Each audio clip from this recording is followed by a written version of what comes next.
Kita masih terus berdoa, menyembah Tuhan. Kita mengingat bahwa janji Tuhan tidak akan pernah gagal. Jika Tuhan menjanjikan Roh Kudus-Nya turun atas murid-muridnya, dan Tuhan menggenapinya di loteng Yerusalem, dan itulah yang disebut hari Pentakosta. Dan kita akan mengangkat iman kita malam hari ini, dan kita menyembah Tuhan. Engkau yang lebih tahu.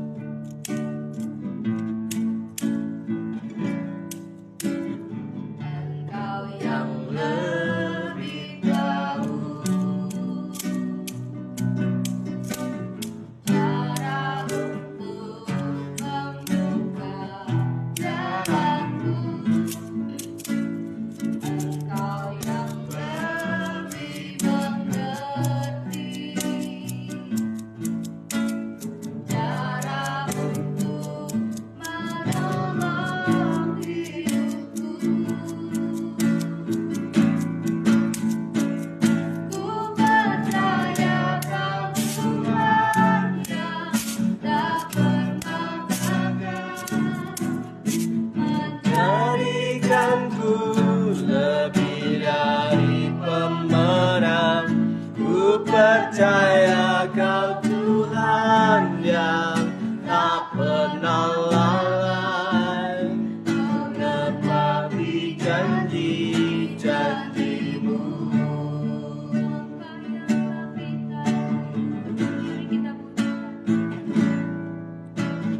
Engkau yang Lebih tahu cara untuk membuka jalanku. Engkau yang lebih mengerti cara untuk menolong hidupku. percaya, katakan dengan sungguh. Ku percaya Kau Tuhan yang tak pernah gagal, jadikanku lebih dari pemenang. Ku percaya Kau Tuhan yang tak pernah lalai, menepati janji-janji-Mu. Ku percaya Kau Tuhan yang tak pernah gagal, menjadikanku lebih dari pemenang. Ku percaya Kau Tuhan yang tak pernah lalai, menepati janji-janji-Mu. Percaya Kau Tuhan yang tak pernah gagal, menjadikanku lebih dari pemenang. Ku percaya Kau Tuhan yang tak pernah lalai, menepati janji-janji-Mu. Ku percaya Kau Tuhan tak pernah gagal, menjadikanku lebih dari pemenang. Ku percaya Kau Tuhan tak pernah lalai, menepati janji-janji-Mu. Menepati janji-janji-Mu. Menepati janji-janji-Mu. Haleluya.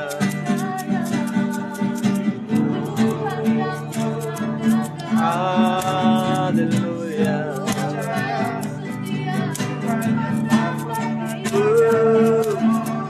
Engkau Allah yang tetap setia dengan janji-janji-Mu.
seperti Engkau besar, kekuatanmu ajaib, tiada seperti Engkau,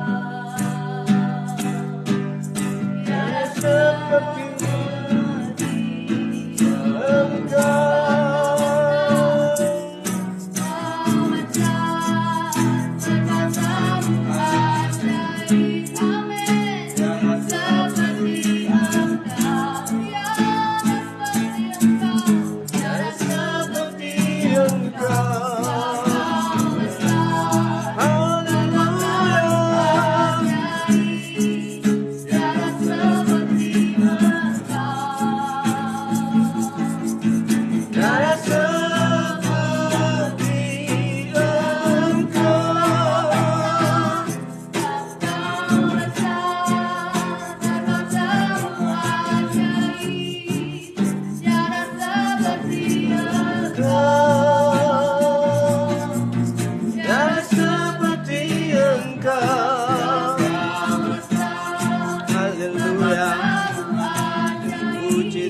Sama firman-Mu, kiranya Tuhan, siapapun yang mengikuti kami pada malam hari ini, Tuhan juga memberkati, Tuhan juga menjamah seperti mana Kau juga menjamah kami di tempat ini. Kami percaya Tuhan, semua orang akan menerima lawatan-Mu pada malam hari ini. Kuasa-Mu akan dinyatakan dan Engkau Tuhan akan melawan kami semua tanpa kecuali, karena kami punya Tuhan yang luar biasa, Tuhan yang besar. Tuhan, urapi hamba-Mu yang menyampaikan firman-Mu malam hari ini. Kami mau buka hati kami Tuhan akan kebenaran. Dalam nama Tuhan Yesus yang percaya berkata, amin. Amin.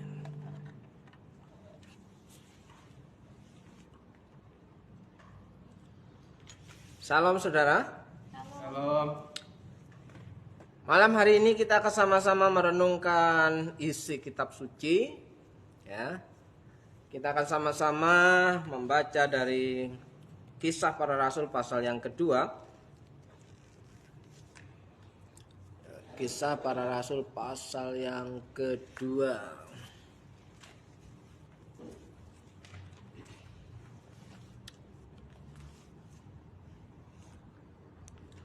Siapapun saudara yang mengikuti acara live ini, doa live ini, renungan live ini, saya berdoa kiranya saudara mendapatkan jamahan Tuhan dan lawatan Tuhan sehingga hidup saudara mengalami perubahan. Karena ketika kita berkata bahwa saya mau hidup sebagai orang yang percaya, saya mau hidup oleh karena iman, maka hidup kita mau tidak mau harus ada penyerahan total kepada Tuhan.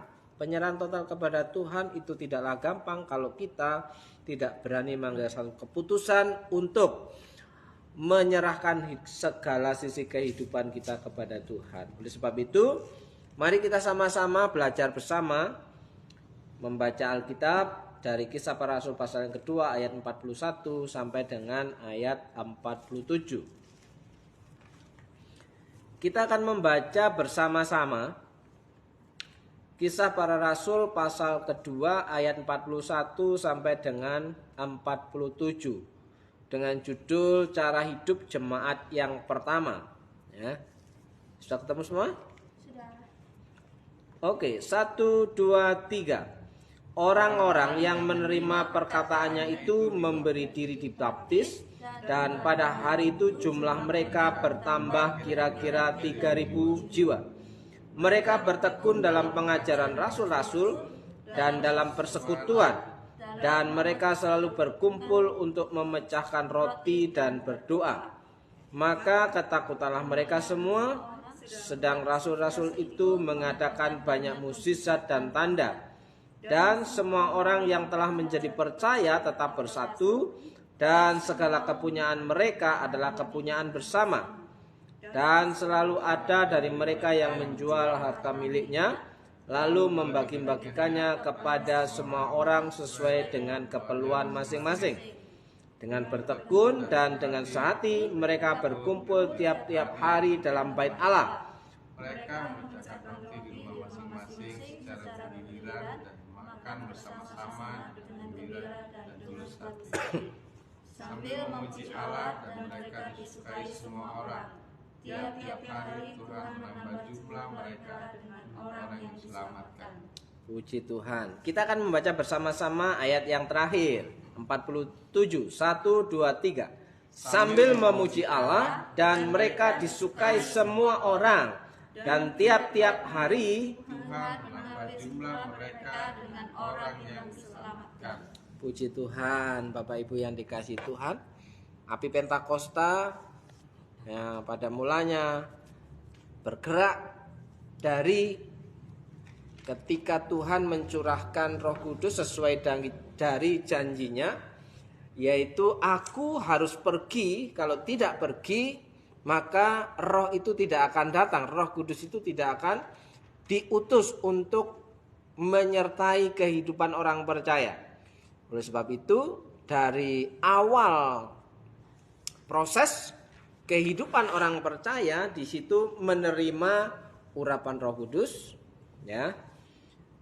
Dan setelah menerima urapan Roh Kudus, orang-orang yang baru percaya itu bertekun sambil memuji Allah, ya, untuk belajar isi kitab suci.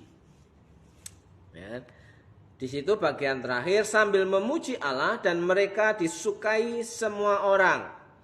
Ya, dan tiap-tiap hari Tuhan menambah jumlah mereka dengan orang yang diselamatkan. Jadi betapa dahsyatnya kehidupan seseorang yang mengaku Kristen, yang percaya kepada Tuhan, punya dampak kepada orang lain. Bagaimana hidupnya itu disukai oleh orang lain, bagaimana hidupnya itu membawa orang lain itu bertanya-tanya, punya minat bahwa apa yang kita alami, orang lain juga ingin alami. Kita merasa sukacita, kita merasa antusias, kita merasa bahwa hidup kita itu diselamatkan oleh Tuhan, sehingga membuat orang lain itu tertarik dan mau menerima kabar sukacita itu. Nah, ini menjadi pertanyaan penting bagi gereja. Gereja itu berbicara hari ini tentang orang-orang yang disebut Kristen. Ya, apakah kehidupan seorang Kristen itu disukai oleh orang banyak? Ya, apakah kehidupan kita itu disukai oleh orang banyak? Atau ketika ada kita, orang itu justru berkeluh kesah. Itu lagi, gitu kan? Itu lagi, ya. Nah, ketika kita lewat, harusnya orang itu ingin menyapa dan menegur kita. Tapi ketika kita lewat, orang itu justru menghindar. Kenapa? Ya, katanya kita orang Kristen disukai oleh orang banyak, yang dikenal dengan orang yang suka mengasihi, orang yang penuh kasih.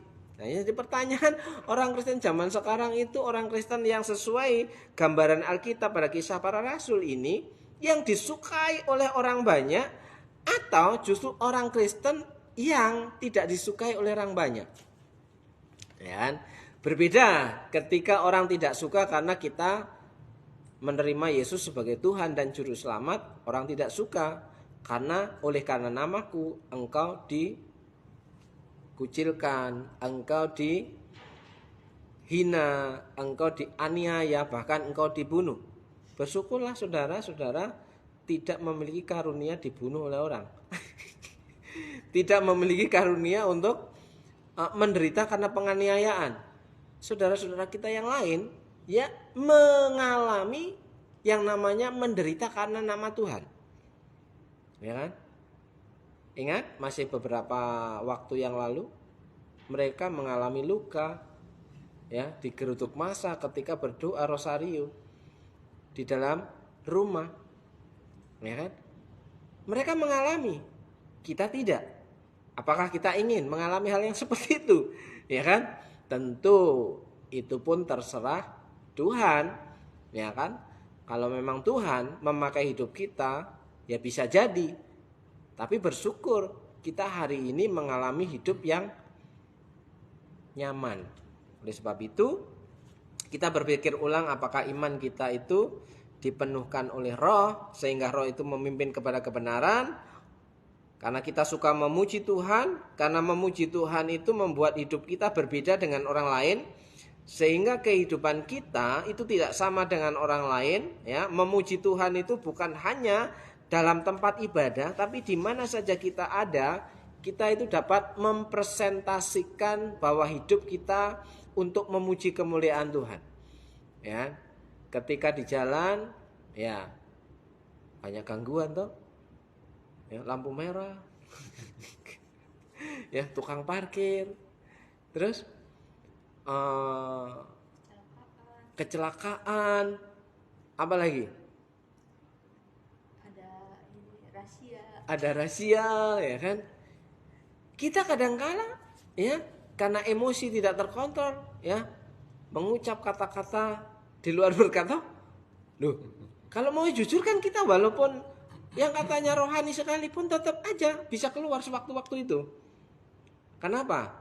Ya, karena dikatakan berjaga-jagalah. Ya, karena berjaga-jaga itu kan tiap hari. Tapi ketika kita berjaga-jaganya lengah, ya kita luput. Ya, kita bisa marah, ya kan? Oleh sebab itu malam hari ini, bagaimana cara hidup jemaat mula-mula? Bagaimana cara hidup jemaat yang pertama, saudara? Orang-orang yang menerima perkataannya itu memberi diri dibaptis. Ya kan? Apakah cukup memberi diri dibaptis? Nah, saudaraku yang dikasih Tuhan, ketika seseorang meminta diri untuk dibaptis, tentu punya alasan yang mendesak untuk minta dibaptis. Ya. Perkataan untuk mengajukan permohonan baptis bukan begini caranya. Pak, boleh minta tolong, saya bisa dibaptis? Atau mengajukan diri, mendaftarkan diri bahwa saya siap dibaptis. Kira-kira yang benar yang mana, Pak? Mengajukan dulu, bukan minta tolong.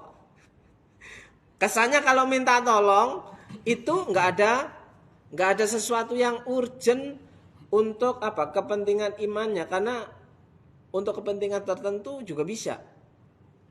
Minta tolong, saya bisa dibaptis, Pak, tolonglah. Udah mau mati nih. Iya kan? Nah, usia saya tinggal 3 bulan lagi. Nah, sebenarnya kalau orang mau dibaptis, caranya bukan mau minta tolong. Saya percaya kepada Tuhan Yesus dan saya siap dibaptis. Masa orang yang sudah percaya kepada Tuhan Yesus dan hidupnya sudah berubah tidak dilayani? jelas akan dilayani. Tapi kalau saya akan berjuang lebih keras lagi, Pak. Saya minta dibaptis, tolonglah, Pak. Saya akan berjuang, apakah saya sudah layak? Ya. Terus ukurannya untuk mengukur kelayakan supaya dibaptis dari mana? Ya. Nah, oleh sebab itu di sini tidak sampai berhenti sampai dibaptis ya. Orang-orang yang menerima perkataannya itu memberi diri dibaptis, dan pada hari itu jumlah mereka bertambah kira-kira 3.000 orang. Ya, ada pertambahan jumlah. Jadi persoalan kita bergumul, kok kita nggak bertambah-tambah ya? Ya, persoalannya di situ. Kenapa? Ya. Apakah memang tidak menarik? Apakah tidak terlayani? Harusnya kalau cuma sedikit ya terlayani. Ya, wong bertegur sapa terus. Tiap ketemu bertegur sapa. Ya. Kalau masalah menarik, emangnya panggung hiburan. Loh, kalau mimbar gereja diharapkan yang lucu-lucu, yang bikin orang tertawa, tidak perlu ke gereja. Nanggap apa, Pak? Bioskop. Nanggap lawak. Ya. Kalau nanggap lawak aja mahal loh. Ingat brother siapa itu? Mantan pengikut gereja setan? Mongol. Sekali manggung 15 menit berapa puluh juta? Dia komika tertinggi bayarannya saat ini katanya, bahwa dia juga mendapatkan job terbanyak ya. 1 bulan itu sampai bisa 400-500 juta.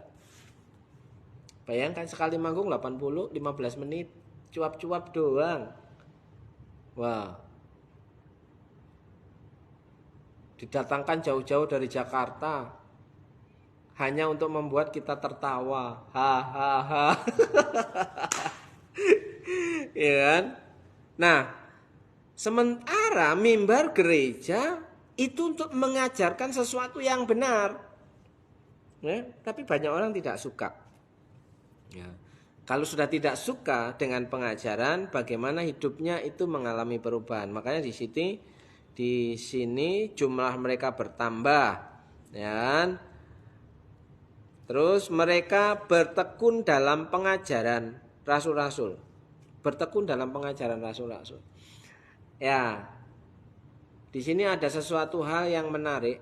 Ketika orang-orang itu bertekun sehati, ya, bertekun dalam pengajaran rasul-rasul dan dalam persekutuan, bukan persekutuan karena makan-makan.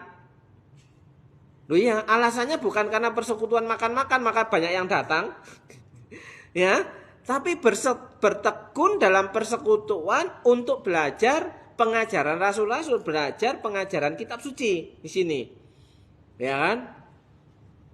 Kalau di gereja karena nggak ada tuan rumah, jadi nggak ada makan-makan, ya susah sekali datang.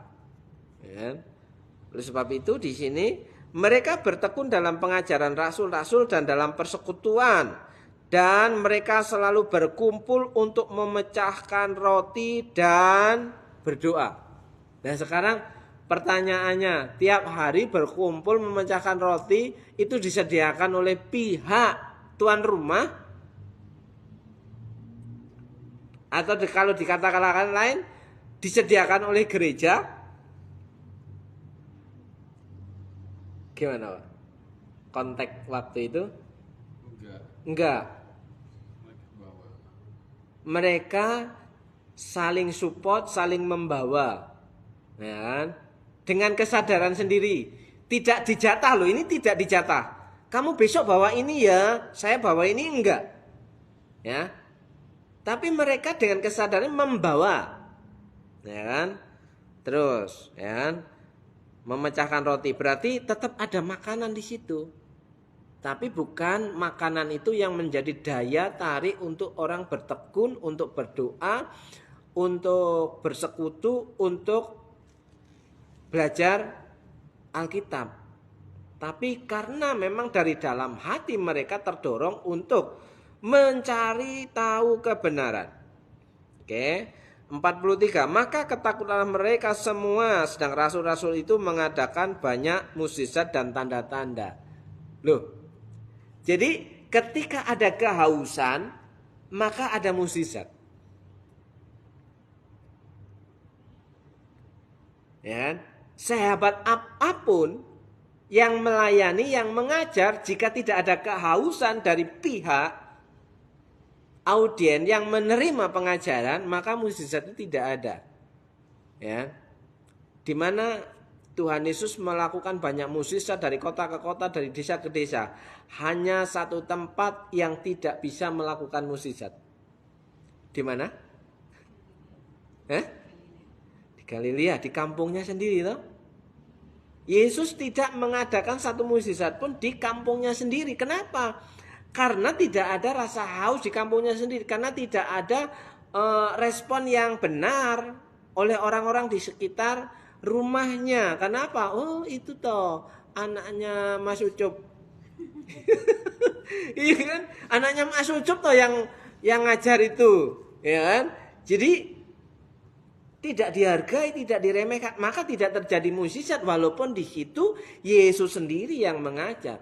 Tapi ketika Yesus ada di luar daerahnya, justru banyak terjadi mukjizat. Kenapa? Orang percaya apa yang dikatakan oleh Tuhan Yesus. Jadi kunci untuk terjadi mukjizat yang di sini adalah mendengar dan melakukannya. Ya, oke. Dan semua orang yang telah menjadi percaya tetap bersatu. Ya, tetap bersatu. Tetap bersatu itu ya bekerja bersama-sama, sama-sama bekerja. Ya, itu namanya bersatu. Bukan bersatu itu karena kumpul-kumpul doang loh. Ya kan?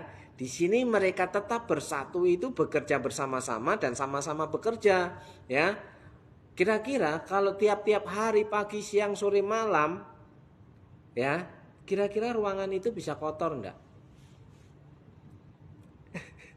Bisa kotor enggak, Pak? Bekas makan siapa yang nyuci? Emang pada waktu itu sudah ada styrofoam? Emang pada waktu itu sudah ada plastik? Ya. Iya kan? Nah, tentu makanan-makanan yang mereka bawa ada tempat-tempatnya. Nah, kotor. Coba kalau yang bawa makanan sudah bawa makanan, ya, sudah melayani, nyuci-nyuci sendiri. Ya kan? Itu namanya tidak bersatu. Kesel. Itu namanya tidak bersatu. Ya kan? Makanya di sini kesatuan hati itu penting untuk terjadinya pertumbuhan rohani satu dengan yang lain. Tidak saling curiga tapi saling membantu. Namanya bersatu itu saling membantu. Dan segala kepunyaan mereka adalah kepunyaan bersama. Kira-kira ini masih bisa terjadi enggak ya? Kepunyaan mereka adalah kepunyaan bersama. Mau dibungkusin kebalik. Gimana mau kepunyaan bersama? Sisa makanan masih dibawa pulang. Iya kan? Itu kebangetan. Ya kan? Padahal yang bersih-bersih ketika ditinggalkan ruangan itu ditinggalkan masih ada orang-orang yang beres-beres, bersih-bersih. Setelah itu kan pasti kencot, pasti lapar. Sisa makannya bawa pulang lagi. Mengherankan di situ. Berarti belum terjadi. Makanya kalau kita bilang disukai oleh orang banyak, ya diragukan. Lah wong kita pelit. Ya, yang sudah dibawa ke gereja dibawa pulang lagi. Bahkan nambah item yang lain ikut masuk. Ya kan? Nah, itu membagongkan sekali. Oke.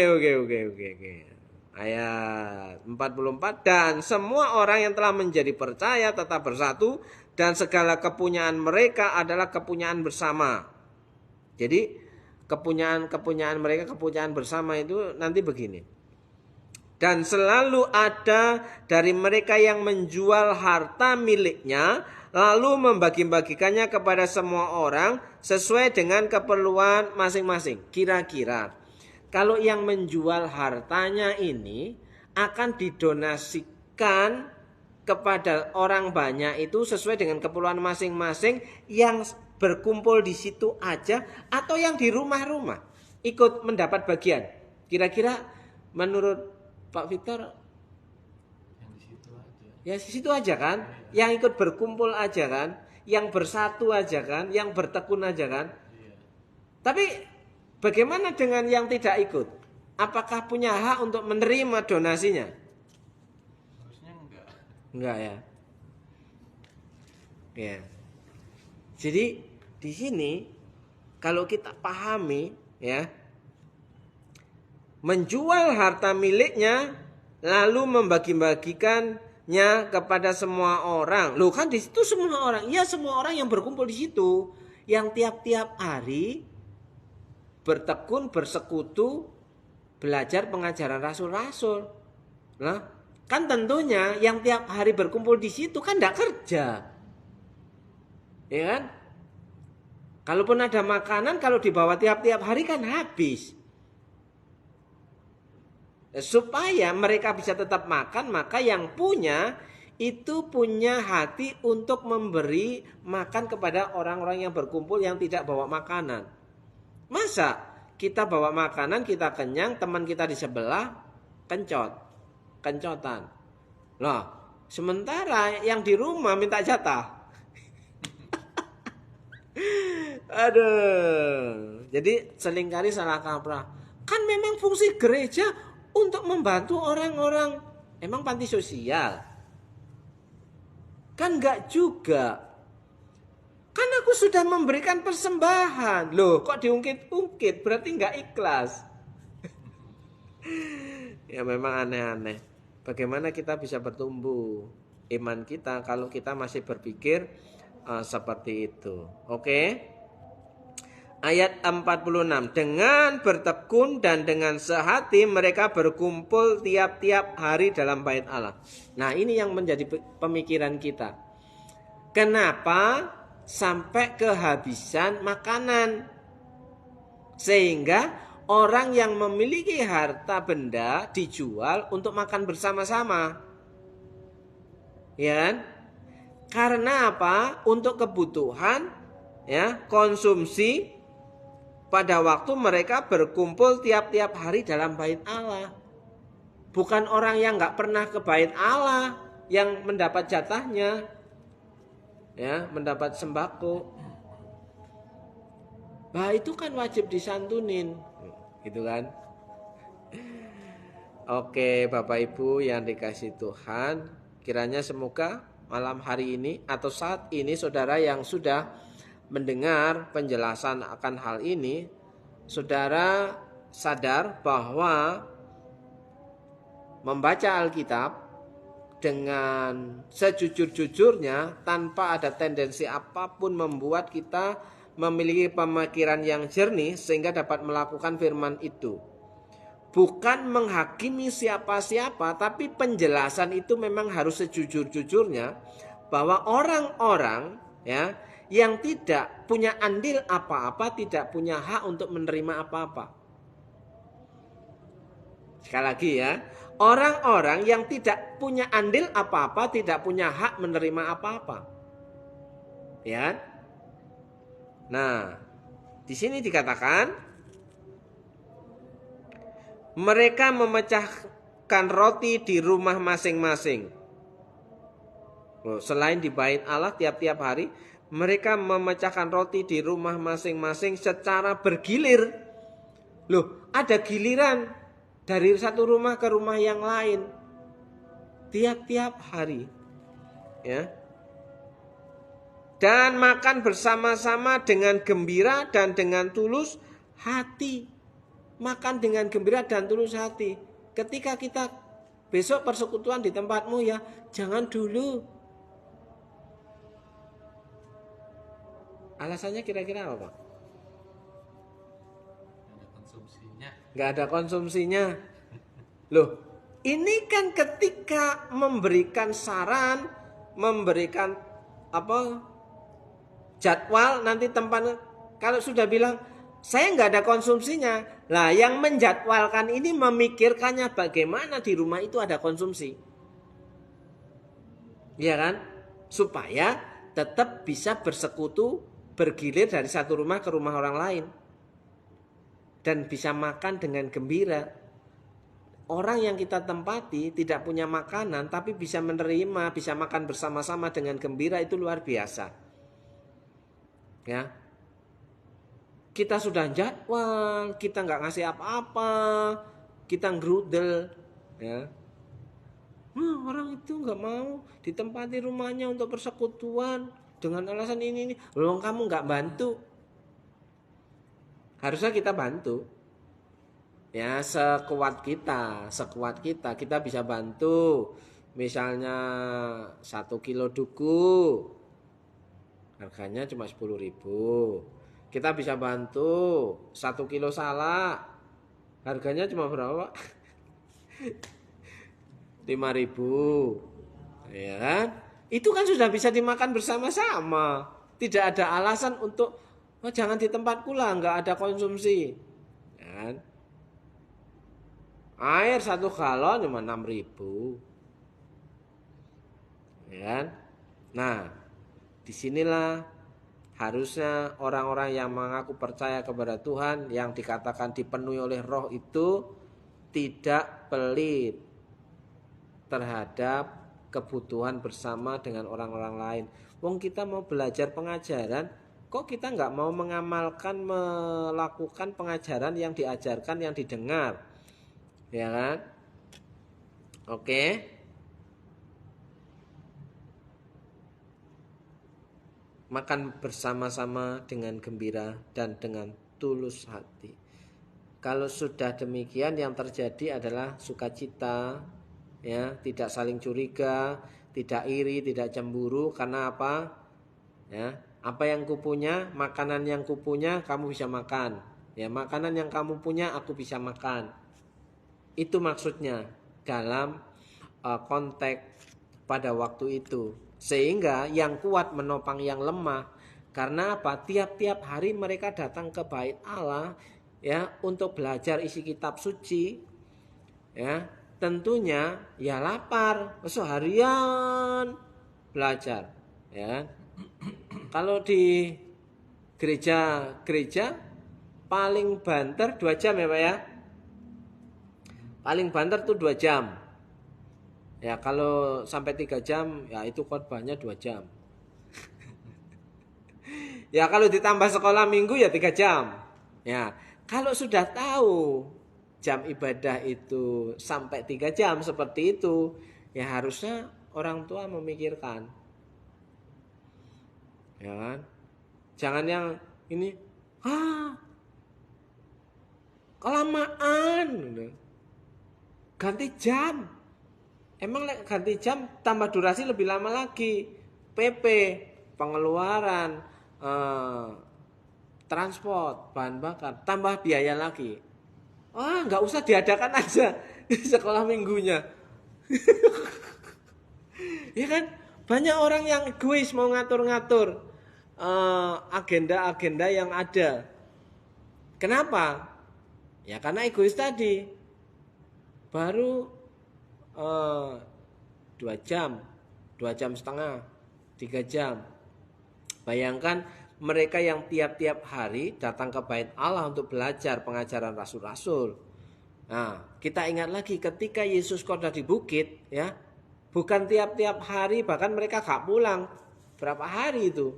Sampai Yesus mengatakan, kamu harus memberi mereka makan. Ya, sudah nggak ada lagi karena mereka tiap hari ngikutin Tuhan Yesus pagi, siang, malam.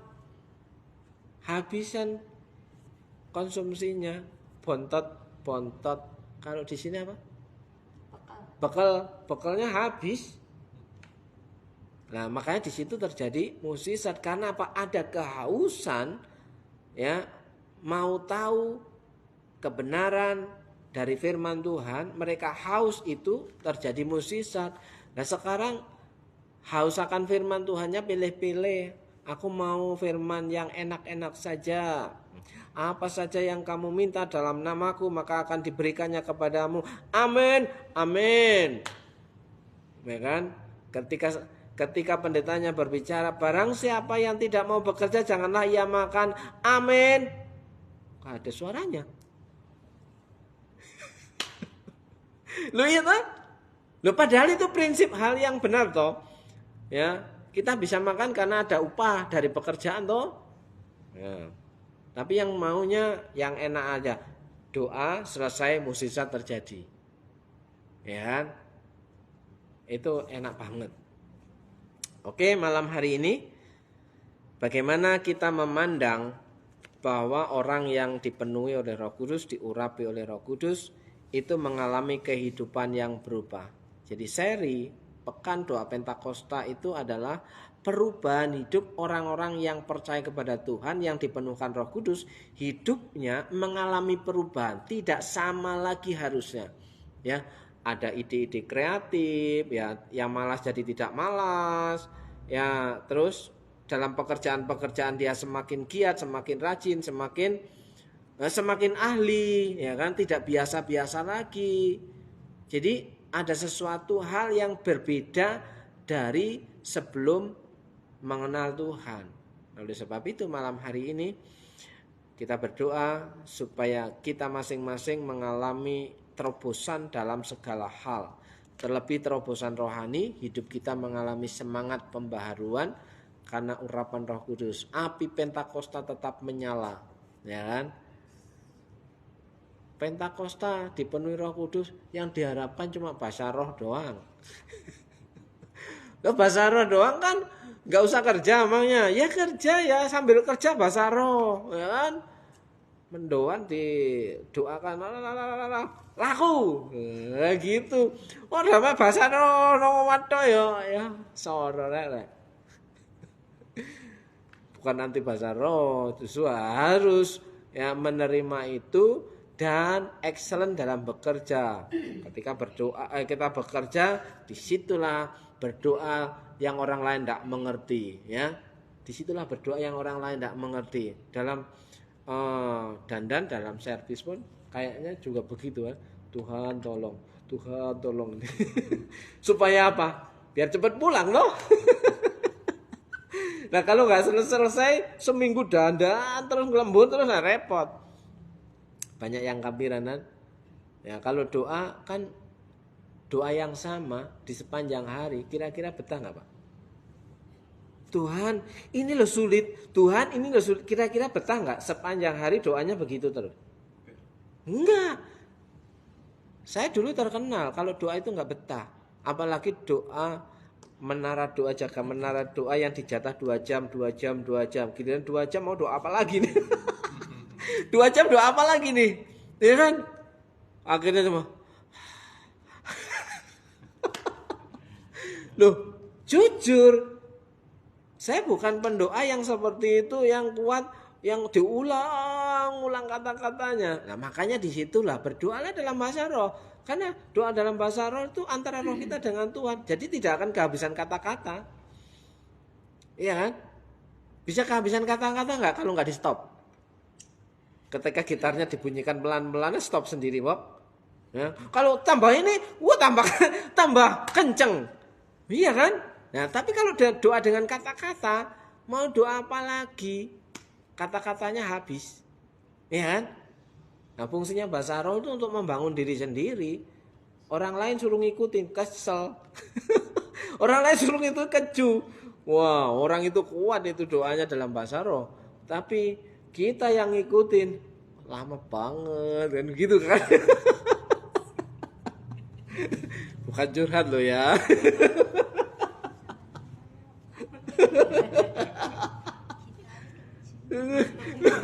Oh, lagi kencot-kencot gitar 1 jam.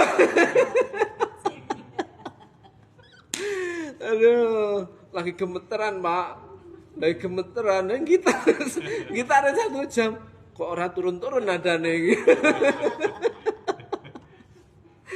Loh itu kan berani jujur toh. Ya jangan sok kuat, memang lemah kok daging kita itu. Roh memang penurut. Ya kalau bisa ya berdoa lama, tapi kira-kira apakah itu membangun hidup kita, membuat hidup kita berubah? Tidak masalah doa lama. Ya, lama-lama berdoa, doa lama-lama. Loh pendeta kok ngomongin ngono. Ya enggak apa-apa toh. Daripada yang di sana banyak berdoa tapi hidupnya enggak benar, ya kan? Silakan berdoa sesuai dengan versimu masing-masing, sesuai dengan gayamu, tidak usah meniru gaya orang lain, ya kan? Maka di situ yang terjadi mukjizat Tuhan akan nyata. Oke, malam hari ini kita akan berdoa, silakan.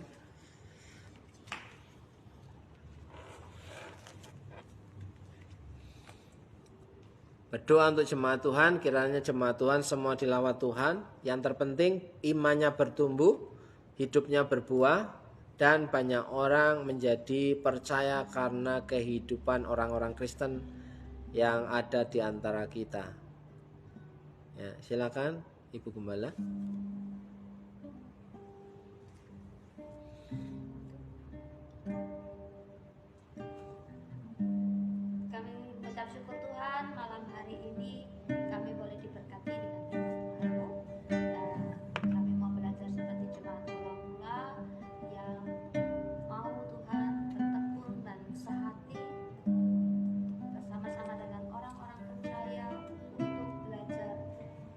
lagi pengenalan akan Tuhan. Tuhan, kami berdoa untuk jemaat Tuhan yang hari-hari ini merindukan kehadiran-Mu. Kiranya Tuhan menjamah, Tuhan melawan. Kami percaya Tuhan bahwa kalau Tuhan turun tangan dalam kehidupan mereka dan mereka membuka hati mereka Tuhan, maka kuasa-Mu akan nyata atas hidup mereka. Yes. Mereka hidupnya diubahkan, mereka menjadi manusia yang baru, dan mereka boleh mengalami kelepasan dan kelepasan. Yes. Tentang kemenangan atas segala kelemahan mereka Tuhan. Yes. Kami tahu Tuhan, kalau kami mengandalkan Engkau, kalau kami bersandar kepada Engkau, kami sanggup Tuhan melawan kedagingan kami. Yes. Kami sanggup Tuhan mengatasi segala kelemahan kami, dan Roh Kudus yang sebagai penolong itu Tuhan yang menuntun kami berjalan demi langkah Tuhan kepada kebenaran-Mu, sehingga kami Tuhan, kaki kami semakin kuat untuk melangkah, kaki kami semakin kuat untuk melangkah dalam kebenaran-Mu, dan kami akan tampil sebagai pemenang, dan kami siap untuk menjadi berkat untuk orang lain. Yes. Tuhan, kami menyerahkan untuk jemaat-Mu, orang-orang percaya yang mengikuti live streaming pada malam hari ini. Kalau hari-hari ini mereka sedang dilanda gundah gulana, mereka sedang mengalami kekecewaan, Tuhan tolong balut setiap luka mereka Tuhan. Tuhan isi dengan penghiburan serta kekuatan di dalam hati mereka, sehingga mereka sanggup Tuhan keluar dari ketidakpercayaan mereka, dan mereka dapat memandang salib-Mu, serta mereka boleh mengalami kelepasan daripada Tuhan. Kalau ada di antara mereka juga yang sakit, kiranya bilur Tuhan Yesus menyembuhkan dan menjamah mereka. Di dalam nama Tuhan Yesus, apapun sakit penyakit mereka, Tuhan jamah dan Tuhan sembuhkan. Tuhan sudah memakukannya di kayu salib atas segala penyakit dan kelemahan kami. Terima kasih Tuhan, Kau Allah yang hidup, Allah yang kami sembah. Kami percaya Tuhan, kami akan hidup lebih baik lagi bersama dengan Tuhan. Dalam nama Tuhan Yesus kami mengucap syukur. Haleluya. Amin. Amin. Saudaraku yang dikasih Tuhan, saya percaya saudara akan menikmati lawatan Tuhan, dan secara khusus saya mau berdoa untuk saudara, siapapun saudara yang malam hari ini sudah bergabung, atau siapapun saudara di waktu-waktu yang lain saudara sudah melihat, menonton, mendengar akan kebenaran firman ini. Saya berdoa kiranya Tuhan menjamah hidupmu, kiranya Tuhan melawat hidupmu, bahkan Tuhan memberikan kesembuhan. Mukjizat itu bisa terjadi ketika engkau percaya haus akan firman Tuhan. Dan saya percaya engkau yang sedang bergumul dengan pekerjaanmu, Tuhan sanggup memberkati pekerjaanmu. Ketika engkau bergumul dengan keluargamu, Tuhan sanggup memulihkan keluargamu. Ketika engkau bergumul dengan masalah anak-anakmu, Tuhan sanggup menolongmu. Dalam berkat nama Yesus, saudara yang percaya bahwa Tuhan itu Allah yang berkuasa, yang kita kenal di dalam satu nama, Tuhan Yesus Kristus. Saudara yang percaya katakan amin. Amin. Shalom, jumpa lagi besok malam jam 6 ya, di channel yang sama. Shalom.